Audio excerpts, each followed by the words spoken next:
로마서 8번째 시간입니다. 오늘은 하나님의 진노라는 제목으로 함께 로마서에 기록된 하나님의 말씀을 받으려고 합니다. 로마서 1장 1절부터 17절까지는 로마서의 서론입니다. 서론. 그러면 오늘 이제 18절부터니까 이제 오늘부터는 뭐에 해당되겠습니까? 본론에 해당됩니다. 본론.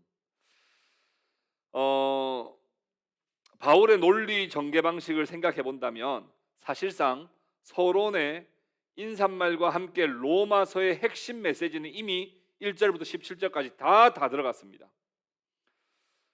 우리 권세창 성도께서 요즘에 이제 몸이 많이 허해서 한약을 드시고 계신다는데 한약 해봐야 뭐 반컵도 안 되잖아요. 근데 그 안에 약재들이 다 농축해서 다 들어갔죠. 로마서 1장 1절부터 17절까지 그 농축된 복음들이 다 들어가 있습니다. 하나님의 의, 믿음, 복음. 그리고 이제 1장 18절부터는 이제 본론에 해당이 됩니다. 1장 18절부터 3장 20절까지는 죄와 복음의 필요성과 관련된 말씀이 기록되어 있습니다. 일면식도 없는 로마 성도들, 그리고 비그리스도인도 아닌 예수님을 믿고 고백하는 교회, 성도에게 보낸 서신임에도 불구하고 바울은 본론에서 제일 먼저 다루는 중요한 주제가 뭐냐 하면 하나님의 진노입니다. 여러분, 하나님의 진노하면 그건 안 믿는 사람들에게나 말해야 될 것 같잖아요. 그리고 최소한 하나님의 진노를 말하려면 좀 관계가 좀 어때야 돼요? 최소한 가까운 사람한테 하나님의 진노에 대해서 조심스럽게 말할 수 있는 것이지, 한 번도 본 적도 없는 사람, 아니 처음 보는 사람한테 하나님의 진노에 대해서 이야기하면 대화가 되겠습니까? 안 되죠. 그럼에도 불구하고 바울은 왜 본론의 제일 첫 부분에 하나님의 진노에 대해서 말씀하고 있는가? 이게 여러분 오늘 중요한 포인트 중에 하나입니다. 1장 15절부터 18절까지 말씀을 보십시오. 거기에는요, 개역개정 성경에는 생략이 되어 있지만 헬라어 원어에는 가르라고 하는 접속사가 다 들어가 있습니다. 이 가르라고 하는 접속사는 왜냐하면 뭐뭐 때문이다 라는 표현이에요. 이 표현을 조금 직역해서 이 표현을 살려서 제가 15절부터 18절까지 말씀을 한번 읽어볼게요. 그러므로 나는 할 수 있는 대로 로마에 있는 너희에게 복음 전하기를 원한다. 왜냐하면 나는 복음을 부끄러워하지 않기 때문이다. 왜냐하면 복음은 모든 믿는 자에게 구원을 주시는 하나님의 능력이기 때문이다. 이 점에 있어서는 유대인에게나 헬라인에게나 차별이 없다. 왜냐하면 복음에는 하나님의 의가 나타나서 믿음으로 믿음에 이르게 하기 때문이다. 구약 성경에 기록된 바와 같이 오직 의는 믿음으로 말미암아 살리라 함과 같다. 또 복음을 부끄러워하지 않을 이유, 하나님의 의로만 구원받을 수 있는 이유가 있는데, 그건 하나님의 의와 동시에 하나님의 진노가 나타났기 때문이다. 하나님의 의가 나타나 구원을 받는가 하면 동시에 하나님의 진노도 나타났기 때문이다. 이 진노는 경건하지 못함과 의롭지 못함, 곧 불경건과 불의에 대해서 진노하심이다. 잘 이해 안 되죠? 잘 이해가 안 되시죠? 오늘 말씀을 여러분 이해하기를 사모하고 힘써서 한번 잘 들어보시기를 바랍니다. 바울이 오늘 본론의 첫 부분에 결코 이것을 통과하지 않으면 하나님의 의를 힘입었다라고 하는 것에 대한 그 복음을 제대로 통과하지 못한다고 말하는 것. 그래서 본론의 제일 첫 부분에서 이해하는 핵심 키워드가 하나님의 진노입니다. 그리고 오늘 핵심 키워드가 경건하지 않음, 불의. 그럼 이거 잘 기억하시기를 바라요. 여러분, 하나님의 진노가 나타났다고 할 때 진노가 뭘까요? 여러분, 진노 무슨 의미입니까? 여러분 혹시 진노해 보신 적 있으세요? 진노. 우리 규창 형제 진노해 보신 적 있으세요? 진노해 본 적이 없다. 하나님도 진노하시는데 규창형제는 진노해 본 우리 김현숙 성도님 진노해 보신 적 있으세요? 빨리 대답하시는 거 보니까 자주 진노하시는 것 같아요. 이 진노, 여러분 진노라고 하는 건 아마 이제 사전적 정의로 생각해 보면 어떤 관계나 상황 속에서 울화통을 터뜨리거나 화를 벌컥 내거나 원한을 품는 정도로 이해할 수 있습니다. 그렇다면 하나님의 진노는 과연 그런 것일까요? 하나님의 진노는 뭔가 인간의 진노와는 좀 다르지 않을까? 여러분 혹시 하나님의 진노가 뭘까를 생각해 보기 위해서 하나님의 진노의 반대말은 뭘까요? 하나님의 진노의 반대말.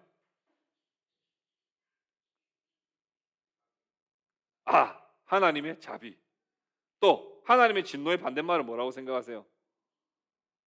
명성자매.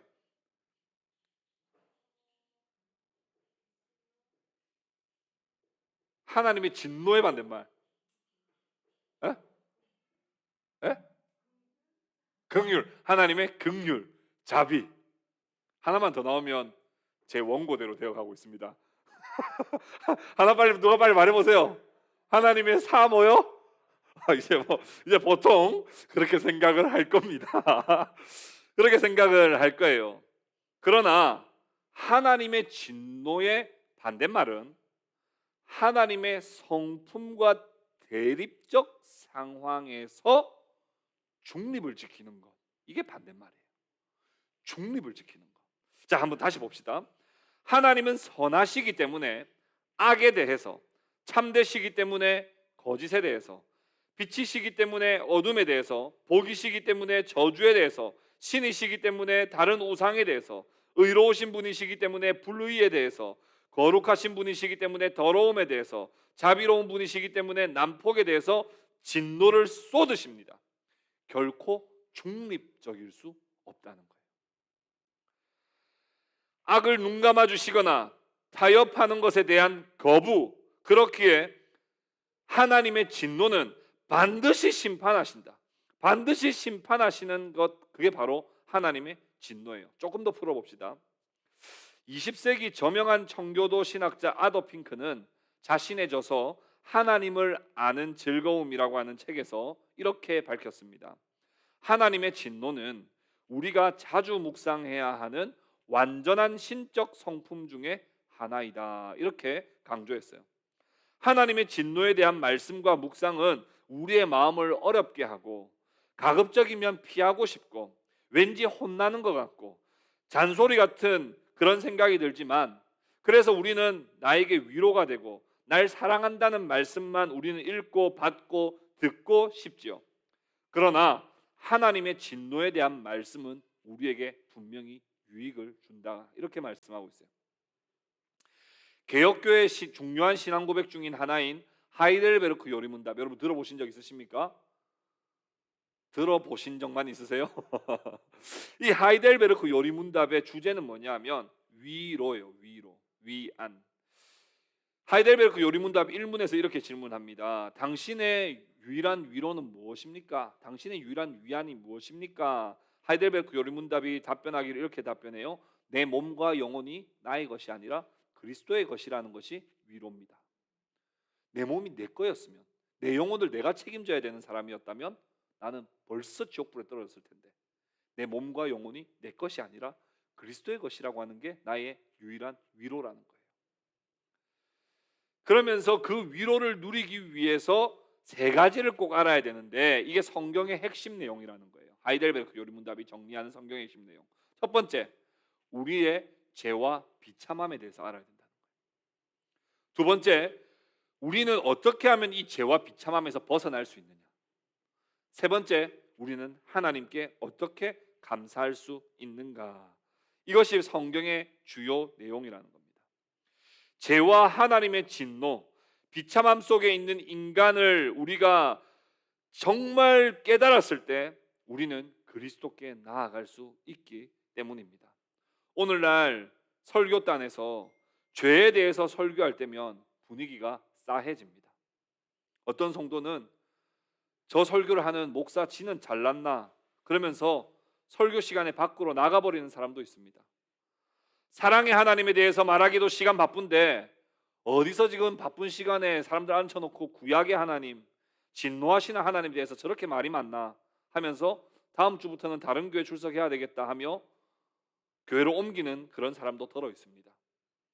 어떤 교회 부목사님 이야기를 들어보니 죄에 대해서 설교를 몇 주 했더니 담임 목사님께 불려가서 안 그래도 성도들이 사회생활하면서 힘들어서 지친 몸을 이끌고 왔는데 그런 설교를 하고 있느냐며 야단을 맞았다는 거예요.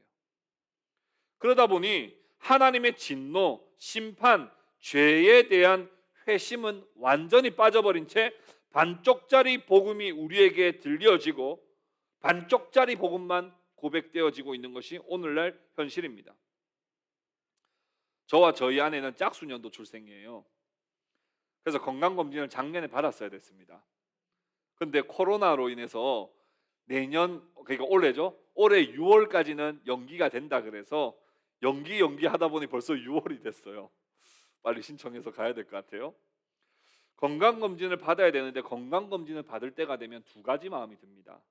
첫 번째, 일단 크게 아픈 데도 없으니까 검진 받기가 일단 귀찮아요. 아프면 가겠는데 뭐 별로 아픈 데가 없으니까 일단 귀찮아요. 두 번째는 혹시나 검사 받았다가 어디 안 좋은 데가 있으면 어떡하나라고 하는 두려움이 있어요.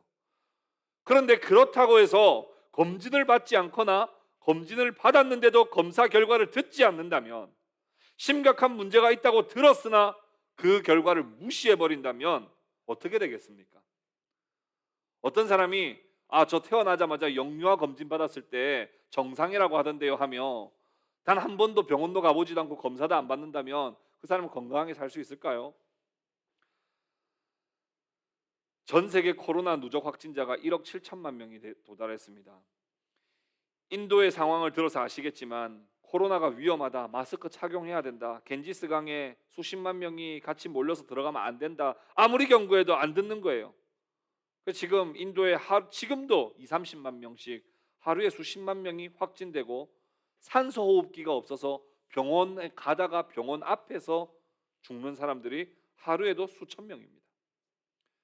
세부의 우리 배태영 노정희 선교사님과 지난주에 이야기를 좀 해보니 세부에도 마찬가지래. 세부에도 지금 사람들이 거의 지금 마스크를 안 쓰고 심각성을 느끼지 못한다는 거예요.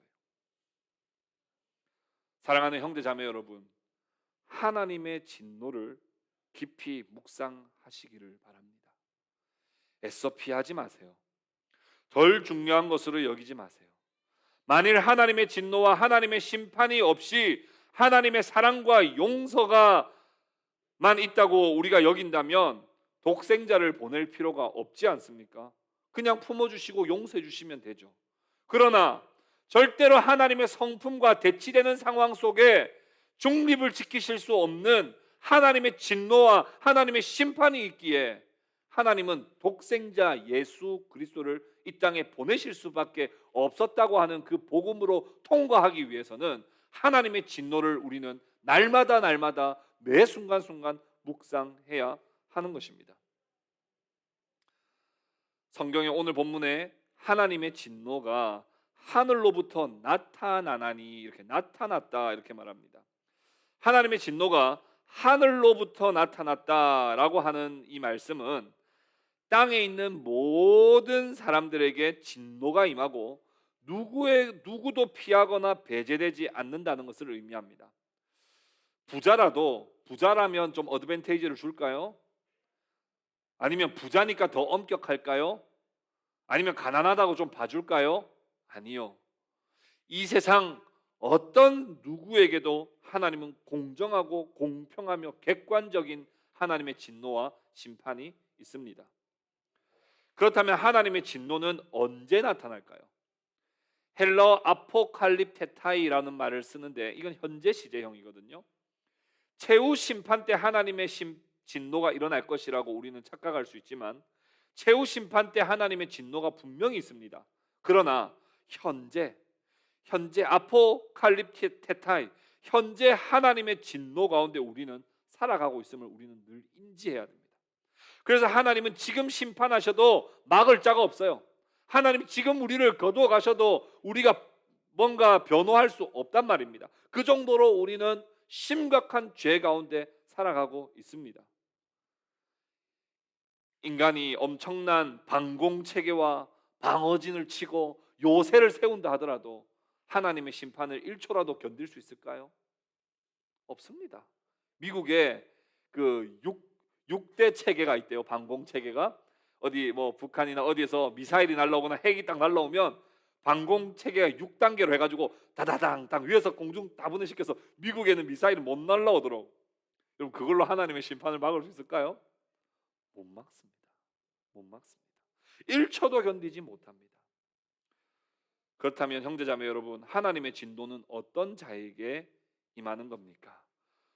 오늘 본문 말씀은 이렇게 말씀하고 있습니다. 불의로 진리를 막는 사람에게. 불의로 진리를 막는 사람은 두 가지의 양상으로 나타나요. 첫 번째는 경건하지 못함과 두 번째는 불의, 곧 의롭지 못함입니다. 여러분 경건하지 못하다. 여러분 경건하지 못하다는 게 어떤 의미일까요?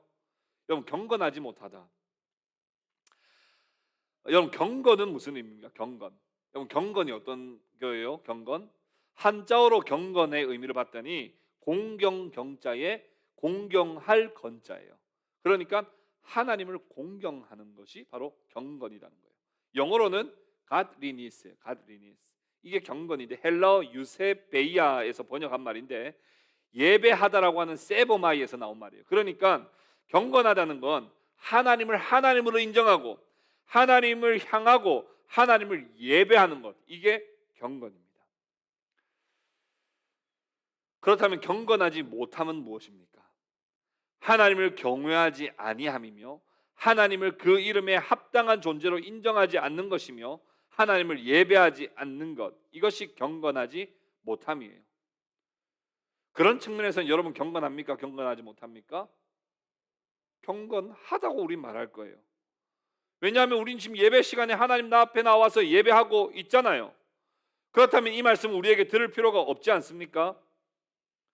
그러나 우리는 경건하다 그러면 우리는 바로 무엇을 떠올리게 되냐면 예배하는 거, 기도하는 거, 성경 읽는 거, 이걸 경건이라고 생각해요.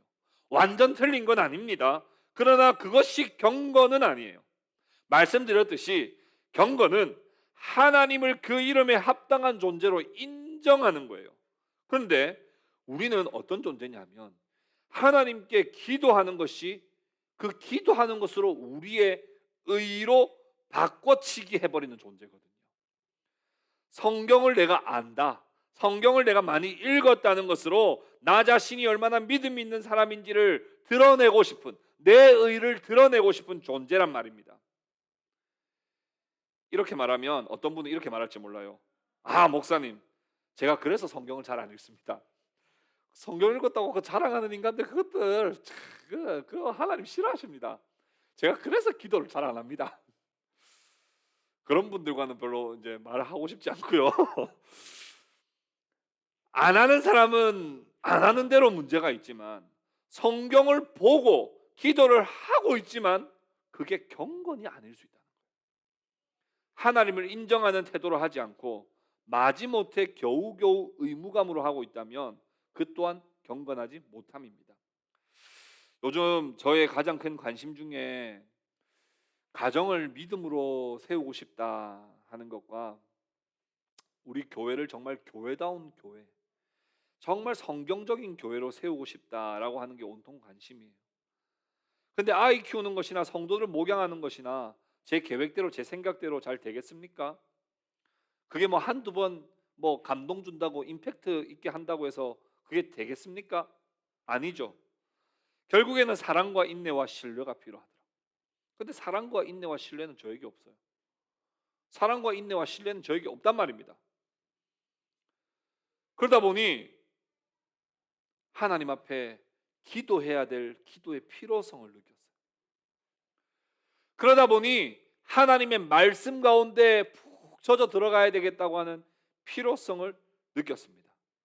그래서 요즘에 새벽에 혼자 자전거 타고 와서 1시간 정도 혼자서 예배당에 음악 틀어놓고 기도하고 말씀을 한 10장씩 이렇게 보고 있어요. 여러분들의 목사님이 잘하고 있습니까? 못하고 있습니까? 잘하고 있는 게 아니라고요. 여기에서 자칫 잘못하면 이게 다 자기의란 말입니다. 경건 생활을 하고 있어요. 저도 경건 생활을 하고 있습니다.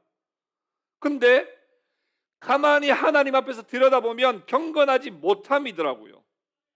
왜냐? 기도하자마자 저 안에 꿈틀대는 무엇인가를 느껴요.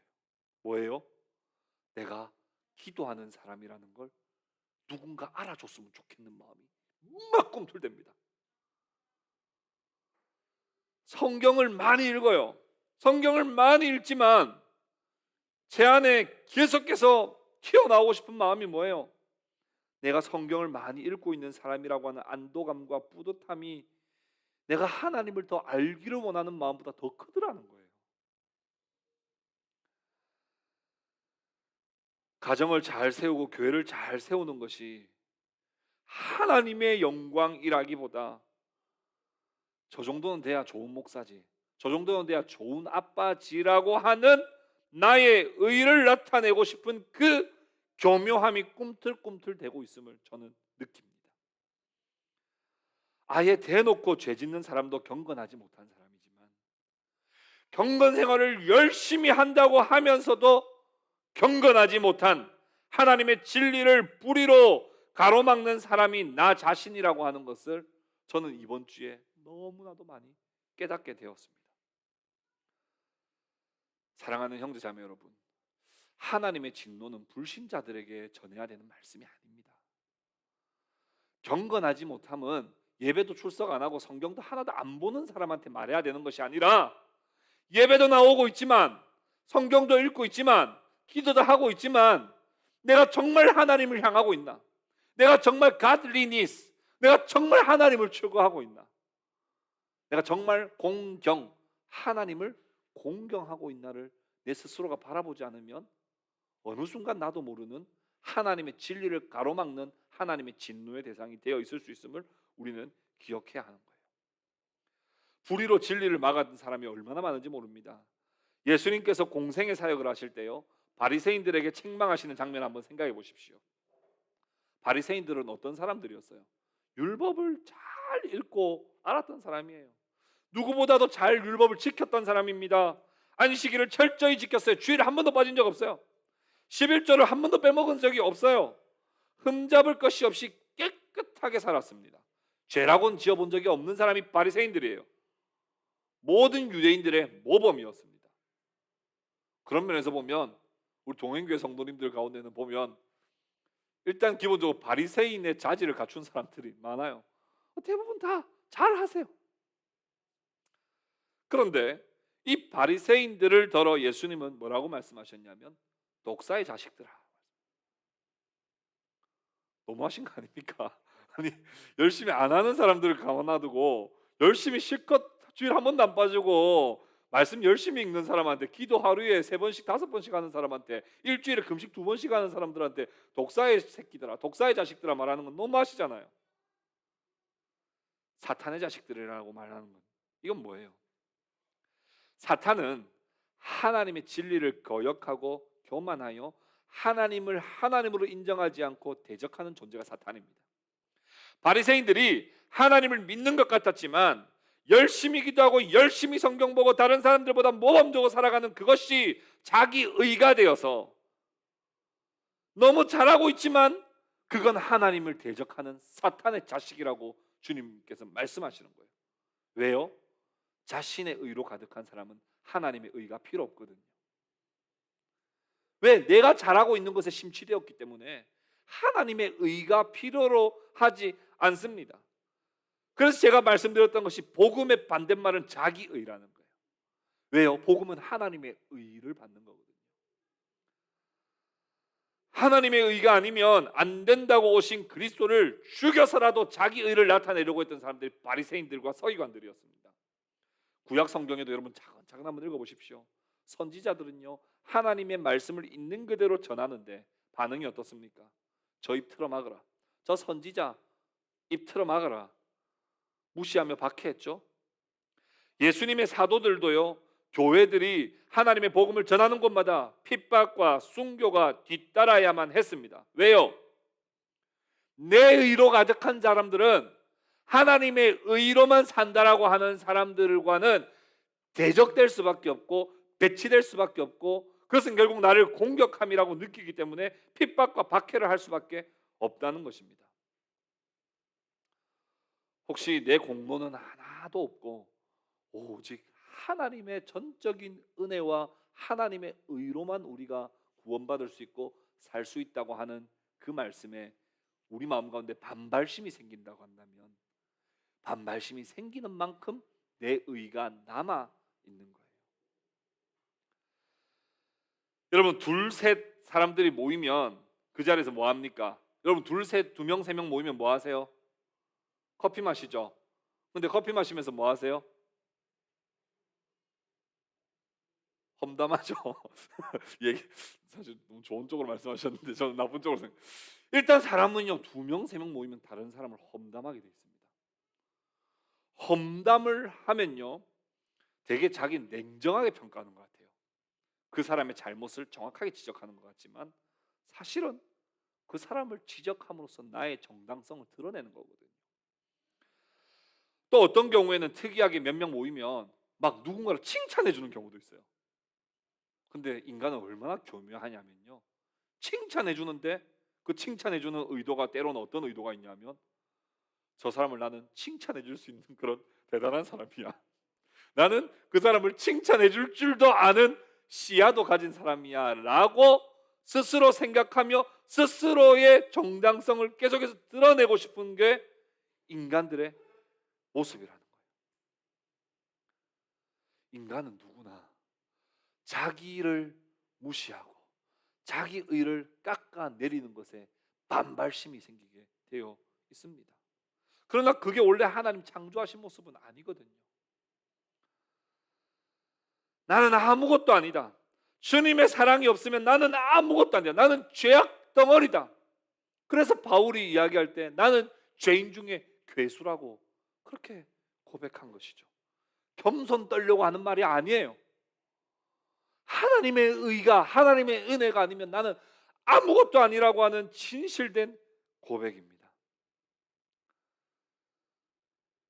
그렇게 고백되는 사람들이 모이면요, 성도의 교제가 일어나기 시작합니다.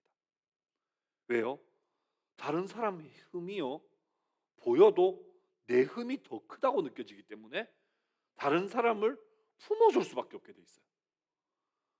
다른 사람을 깎아내리고 다른 누군가를 험담함으로써 나의 정당함을 드러내는 게 아니고, 나의 정당함이 전혀 없다고 부정하는 사람들이 모이기 시작하면 용납과 용서와 긍휼과 사랑의 교제들이 막 일어나기 시작해요. 이게 진정한 성도의 교제죠. 나는 없음, 하나님의 의로만 가득한 사람. 나는 죽었고 내 안에 그리스도가 사시는 사람만 모이기 시작하면 그 안에는 용서와 긍휼과 사랑이 막 풍성해지는 거예요.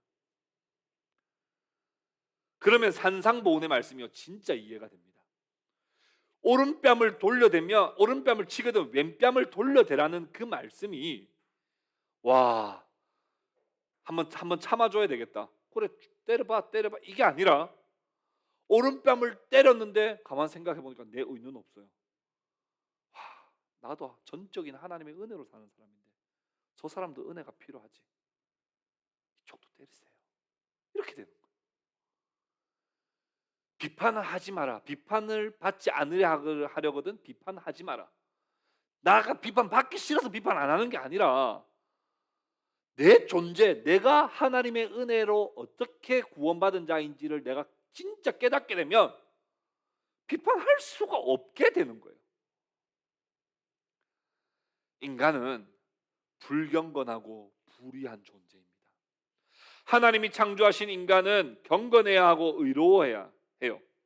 하나님의 성품을 닮아서 경건하고 의로운 삶을 구현해야 했습니다. 그러나 죄로 완전히 전적 타락한, 죄로 오염된 인간 모든 사람은 하나님의 성품과 섭리를 벗어나 불경건과 불의로 물들었어요. 그렇게 사람들은 잠잠하지 않고 불경건한 인격과 불의한 삶으로 하나님의 진리를 계속해서 막는 거예요. 하나님을 떠난 성품은 반드시 불의함의 삶으로 나타나게 되어 있습니다. 하나님의 영광이 아닌 자신의 자랑과 자신의 영광을 위한 행위들로 가득해지게 되어 있어요. 바울은 로마 교회 성도들을 공격하기 위해서 본론부터 하나님의 진노를 말한 것은 결코 아닙니다. 그러나 바울은 분명합니다. 아름다운 말로 꼭 통과해야 될 것을 애써 지나치지 않고 정면 승부했습니다. 어려운 중에도 믿음을 가지고 교회를 세워나가는 로마 교회는 그 믿음이 온 세상에 소문이 퍼져나갔어요. 그럼에도 바울이 이 죄와 하나님의 진노에 대한 이야기를 꺼내는 것은 내 의가 아닌 로마 성도들이 그 핍박 중에도 믿음을 지키고 있는 것은 당신들의 어떤 경건 생활, 당신들이 말하는 어떤 노력이 아닌 하나님의 전적인 의로, 하나님의 전적인 은혜로만 당신들이 구원받았고 그것만을 자랑해야 함을 바울은 꼭 말해야 되겠기에 본론 첫 부분부터 하나님의 진노에 대해서 말씀하고 있는 것입니다. 마태복음 9장 12절 13절에서 주님께서 이렇게 말씀하셨습니다. 건강한 자에게는 의사가 쓸데없고 병든 자에게라야 쓸데있느니라. 나는 의인을 부르러 온 것이 아니요 죄인을 부르러 왔노라. 사랑하는 형제 자매 여러분, 말씀을 정리하겠습니다. 몸이 아픈 사람이 스스로 나을 수 없다고 느낄 때 비로소 병원을 갑니다. 오늘 한숨 자고 일어나면 아무렇지도 않을 거라는 확신이 있을 때는 병원 안 가요. 나로서는 어찌할 방법이 없다고 느껴질 때 의사를 찾아가고 병원에 가기 마련입니다. 하나님의 의로 가득해지려면 나 자신의 의를 철저히 부정하고 나는 하나님의 진노 아래에 있는 자라고 하는 사실을 우리가 인정할 때 주님께 나아갈 수 있습니다. 알코올 중독, 마약 중독, 성 중독, 중독의 회복의 첫 번째 길은 내가 중독자임을 인정하는 것에서부터 시작이 됩니다. 사랑하는 성도 여러분, 여러분 혹시 꽤 괜찮은 사람이라고 아직도 생각하고 계십니까? 이 정도면 내 삶은 나쁘지 않다고 생각하세요? 다른 사람들에 비해서는 나는 이 정도는 좀 괜찮지 않나? 라고 생각하십니까? 그런 건 없어도 하나님이 그렇게 필요한지는 모르겠다고 혹시 여기고 계세요? 다 귀찮고 내 사는 것도 바쁜데 하나님은 나중에, 혹시 이런 상태이십니까? 그런 상태라고 한다면 그만큼이나 복음과 대치되고 있음을 기억하시기를 바라요.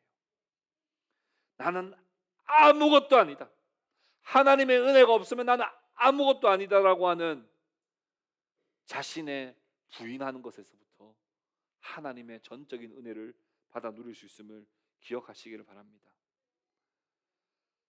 우리의 경건하지 못함과 불의로 진리를 막는 자가 아니라 광야에서 만나주시는 하나님, 물도 먹을 것도 내 힘으로 할 수 있는 것이 아무것도 없다고 느껴지는 광야에서 만나주시는 하나님을 여러분 삶 속에서 만날 수 있기를 주님의 이름으로 축복합니다.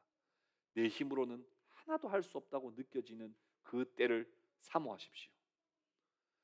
내가 할 수 있는 것이 하나라도 없는, 내가 가진 것이 하나도 없다고 느껴질 때 그때를 사모하십시오. 그때가 진짜 하나님을 만날 때입니다. 그때를 불평하는 자가 아니라 그때를 사모하여 하나님을 진정으로 만나고 고백하는 저와 여러분들 다 되실 수 있기를 우리 주님의 이름으로 축복합니다.